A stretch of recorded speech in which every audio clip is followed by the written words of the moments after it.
চট্টগ্রামের রাউজান উপজেলায় মোহাম্মদ সেলিম নামে এক যুবদল কর্মীকে গুলি করে হত্যা করেছে দুর্বৃত্তরা। রোববার বেলা 12টার দিকে উপজেলার কদলপুর ইউনিয়নের ঈশান ভট্টের হাট এলাকায় এই ঘটনা ঘটে।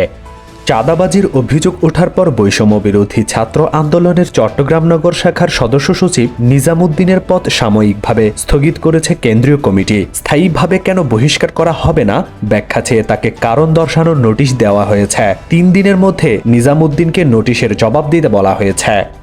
জামায়াতে ইসলামীর অ্যাসিস্ট্যান্ট সেক্রেটারি জেনারেল ও চট্টগ্রাম অঞ্চল পরিচালক মাওলানা মোহাম্মদ শাহজাহান বলেছেন, অবাধ, সুষ্ঠু ও গ্রহণযোগ্য নির্বাচন নিশ্চিত করতে সংখ্যানুপাতিক প্রতিনিধিত্ব পদ্ধতি অপরিহার্য।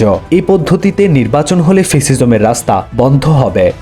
রাউজানের কদলপুর ইউনিয়নে এক যুবদল নেতাকে গুলি করে হত্যা করেছে অস্ত্রধারী দুর্বৃত্তরা। চট্টগ্রাম শহরে ক্রমাগত বাড়ছে করোনা ভাইরাসের সংক্রমণ। একদিনের ব্যবধানে বেড়েছে করোনা পরীক্ষাও। গত 24 ঘন্টায় 136টি নমুনা পরীক্ষা করে 3 জনের করোনা শনাক্ত হয়েছে। এই নিয়ে মোট করোনা আক্রান্ত রোগীর সংখ্যা দাঁড়িয়েছে 178 জনে।